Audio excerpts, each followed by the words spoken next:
Let's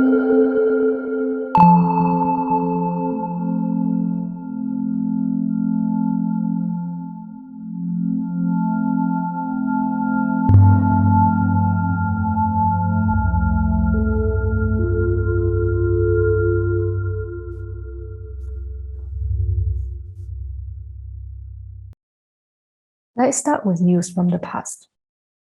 In the vast deserts of the southern Levant, linguist historian Ahmad Al-Jalad recently deciphered glyphs found bearing Safavidic script, an ancient Arabic alphabet. What were originally thought to be place names turned out to be a set of Arabic zodiac coordinates, places in the sky recorded on stones by the nomads as they moved through the Balsat Desert.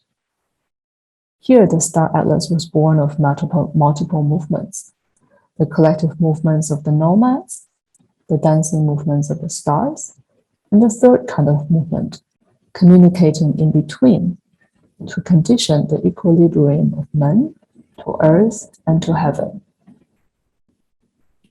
There are other maps that situate the mover in the cosmos that moves with them, instead of rendering the space static for the explorer to return to it.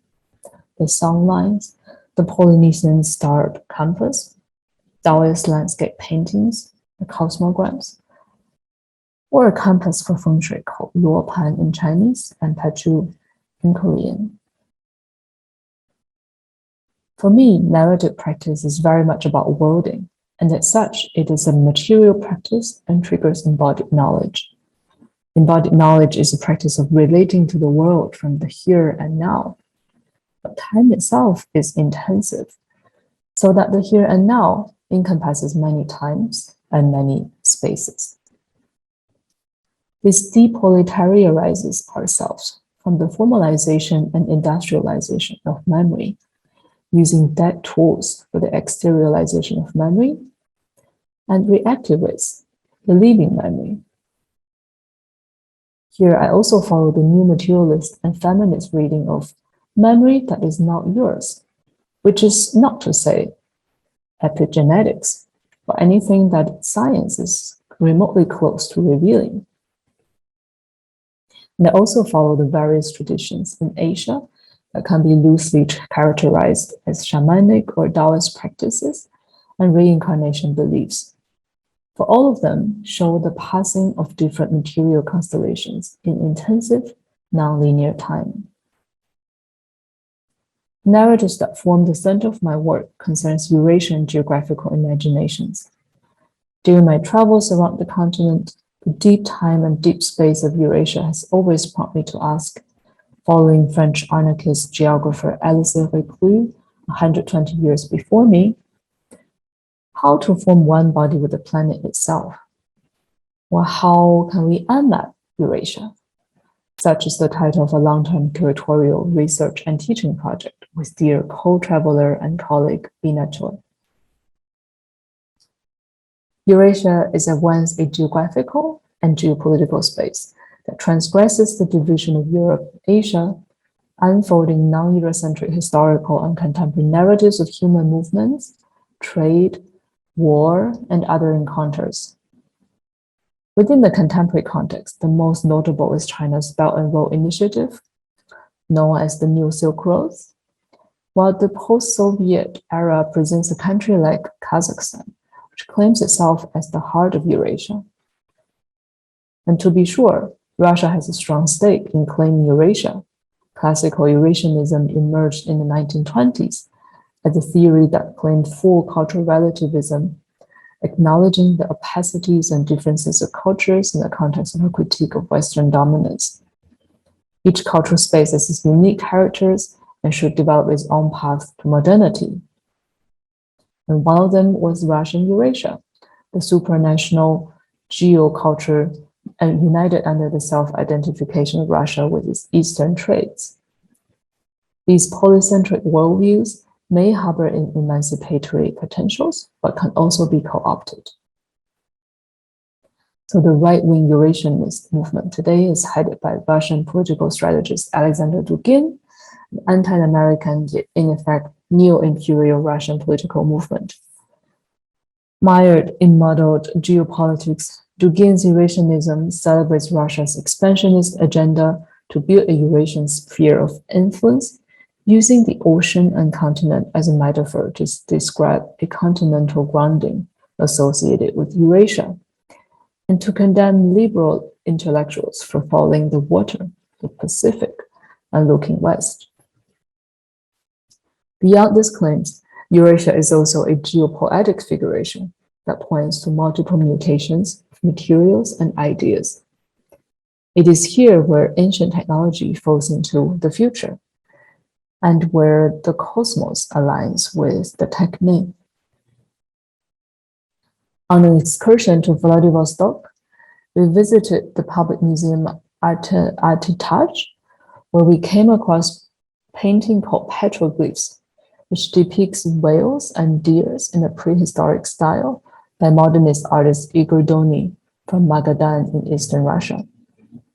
The deer is a typical motif of nomadic tribes across the steppes, carved into stones as early as 2,500 years ago.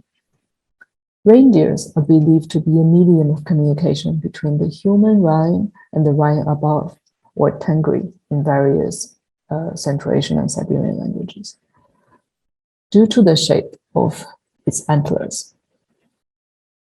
The whale is a traditional motif among tribes that live on the Northeast Asian coastline. It could be considered as an anti-modern mammal because the whale resolutely returned to the ocean, even though its ancestors once lived on land. What is striking about Doni's painting is how the deer and whale are depicted side by side. Siberian shamans drank the urine of reindeer and that had digested fly agaric mushroom to enter into a trance. Could it be, as cultural critic Namsu Kim claims, that the deer jumped back into the ocean and became the whale? In the perspectivism proposed by Eduardo Vivares de Castro, non-human agents and humans equally perceive the world. What varies is the world that they see. Perhaps the deer and the whale embody different perspectives within the same process of transformation, and the shamans gain a glimpse of this process in their trance. The metamorphosis legend of the deer and the whale is no coincidence. The first passage in the 4th century before the Common Era Taoist classic Zhuangzi describes a northern darkness in which a fish called kun, measuring from thousands of li, becomes a bird called peng, whose back also measures many thousands of li across, making his wing appear like clouds when he rises up and flies off. According to the text, Peng takes flight for the so-called southern darkness, the lake of heaven, when the sea begins to move. The transformation of a queen fish into the Peng bird is commonly taken to be a fantastical metamorphosis of forms. Mythologist Yuan Ke, however, interprets the queenfish as a whale, since the original Chinese character for whale, or jing, was jiang, coinciding with the name of Yu Jiang, the god of sea and wind, who is usually rendered as a human-headed bird.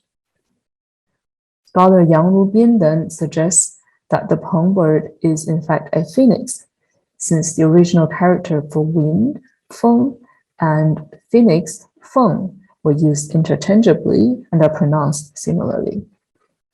This renders the arch complete. The queenfish and the Peng bird are different forms of the same thing.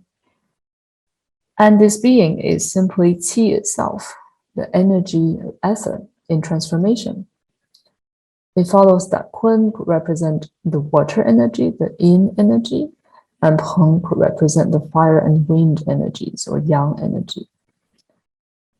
So that the transformation happens at the level of qi rather than in material forms. Where does the transformation of qi take us today? Could we speculate on the technology imbued with qi? Some years ago, I traveled with artist and choreographer Tuo Cafe on a long research journey throughout Siberia. observing shamanic rituals, some personal and intimate skills, some ceremonial with dozens of shamans in trance, some deliberately showy, and other rather discreet and opening to unspeakable death. The artist will then re-engineer the dance through motion capture and AI to create a technological ritual to invite a spirit into an avatar or digital body in VR so that it can communicate with us. Though the experience remains untranslatable, something happens with the technological amplification.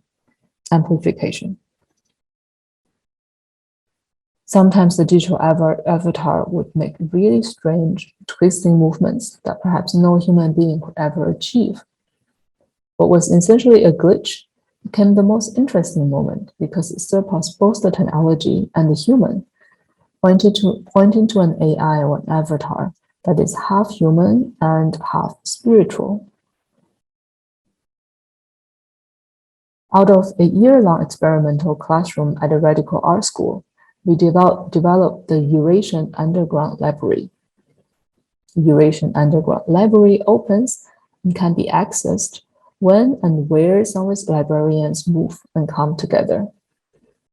There is no architecture, but a set of mats to sit on, or for many other purposes that arise. Resting, exchanging, waiting in the interstitial space is for sharing kvass, green tea, horse milk, and other Eurasian drinks, and for surprise encounters. Our librarian's song, Eurasia is nowhere and now here. The attempt to locate the heart of Eurasia led us to the notion of navel, or the navel of Eurasia, by way of navel gazing. Our librarians started dreaming of a belly button conference that channeled our bodily knowledge and mediated with that of the continent. It is a place of myth, created as you lie on another person's belly and listen through its belly button. It may not be a coincidence that Huandun, or chaos, the emperor in the middle realm, and the faceless being in the Chinese mythological geography book of Shanghai Jing, are geographically located somewhere in the naval part of Eurasia. Huandun died as two of his guests, one from the north, another from the south, offered to punch 7 holes in his body, the eyes, the ears, the nostrils, and the mouth, as a gift back for the incredible hospitality of Huandun. This myth warns of the risk of our perceptual or even sensorial distinction, the order over chaos, and the cost that it has to life. This then overlaps with the tragic drama. Seme, formerly Semipalatinsk, also known as the Seven-Chambered City, is situated at the navel of the Eurasian landmass in eastern Kazakhstan, and built upon the ruins of a Buddhist monastery. Once it was a major crossroad for trade between the nomadic peoples of Central Asia, the Russian Empire, and China. It was later used as a nuclear testing site between 1949 and 1989. The remnants of rockets, when dropping back to Earth, tended to land in the steppes of Central Asia. Not far from there, the crater of fire in the Karakum Desert in Turkmenistan, caused by oil drilling and unstoppable gas leakage, has been burning for almost 50 years. The nave of our body rumbles with a low pitch, just like the earth, the primary water which grumbles beneath. The continent bends inside out in the metaphysical sense, revealing its inner connections and leakages. In all this, our work ethic is informed by the subject of our study, how to practice commons in the research instead of constantly extracting new research, following an overproductionist and displayer's logic of the art world and academia. This is something that I want to leave us with.